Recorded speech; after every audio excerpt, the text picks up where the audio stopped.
Polda Metro Jaya telah memeriksa Ketua RT 5 dan Ketua RW 2 Kelurahan Pondok Pinang, Kebayoran Lama, Jakarta Selatan terkait pemasangan spanduk bernada provokatif di wilayahnya.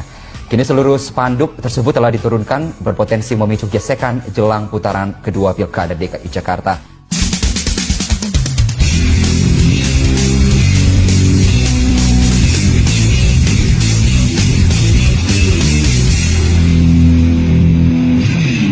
Dari ngobrol-ngobrol kemarin ada pertanyaan yang bagus yang datang ke saya. Pertanyaannya itu begini, apakah nanti di Pilpres 2024 politik identitas masih rame? Saya sempat terdiam ya ketika dapat pertanyaan ini. Kembali membayangkan Pilgub DKI Jakarta tahun 2017 lalu yang disebut banyak pengamat sebagai pemilu terburuk sepanjang demokrasi. Tahun 2017, waktu berlangsung pemilihan gubernur di Jakarta, kita melihat dua kelompok besar bergesekan keras. Yang pertama, kelompok nasionalis yang lebih condong ke Ahok dan kelompok agamis yang memilih Anies Baswedan. Yang membuat Pilgub pada waktu itu menjadi keras adalah kelompok agamis yang menjadikan Pilgub tahun 2017 itu sebagai Pilgub agama. Mereka memakai masjid, memakai ayat, bahkan sampai mayat pun mereka usung hanya demi pemilihan seorang gubernur. Situasi Jakarta pada waktu itu sedang mencekam, sedang tinggi-tingginya. Beberapa politikus memainkan irama ketegangan itu untuk menaikkan nama mereka. Sedikit saja salah, maka Jakarta akan terbakar habis.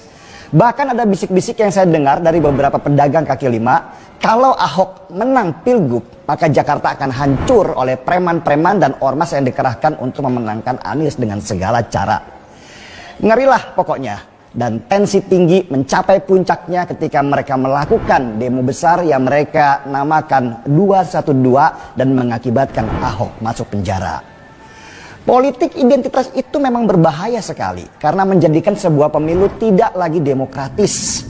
Sekelompok orang akan memaksa masyarakat untuk memilih calon berdasarkan apa rasnya, apa gendernya, bahkan apa agamanya.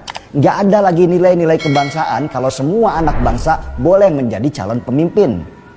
Pada tahun itu, 2017-2019, memang model politik identitas sedang menguat. Bahkan di negara sebesar Amerika yang dibilang mbahnya demokrasi, pada waktu itu kental sekali dengan politik identitas yang diusung oleh Donald Trump yang mengagungkan kebanggaan pribumi dengan tagline Make America Great Again. Dan tagline itu berhasil memunculkan kelompok garis keras di Amerika ke permukaan dan menanamkan kebencian pada para pendatang yang dianggap merebut ekonomi penduduk asli Amerika. Kembali pada pertanyaannya, apakah tahun 2024 nanti politik identitas akan marak lagi? Saya berani bertaruh bahwa nanti tahun 2024 politik identitas akan menguat lagi. Bahkan mungkin akan lebih keras kalau nggak diantisipasi dari sekarang. Kesalahan beberapa politikus oposisi waktu tahun 2019 lalu adalah mereka memainkan banget politik identitas ini. Dan residunya sampai sekarang masih ada. Meski Jokowi sebagai presiden terpilih sudah merangkul Prabowo dan menempatkannya sebagai menteri. Kekalahan berturut-turut dari kelompok agamis membuat mereka melakukan konsolidasi kembali. Apalagi di masa kepemimpinan Jokowi ini, FPI dan HTI dihajar habis. Rizik dan Munarman dipenjarakan. Dendam kesumat mereka kepada Jokowi dan pendukungnya ini akan mereka perkuat dengan memilih calon pemimpin yang dianggap punya misi yang sama dengan mereka. Dan itu tentu saja Anies Baswedan yang mereka anggap punya hutang budi kepada mereka yang telah menjadikannya gubernur DKI. Apalagi selama jadi gubernur, Anies juga rajin bagi-bagi uang kepada ormas di DKI sampai ratusan miliar rupiah.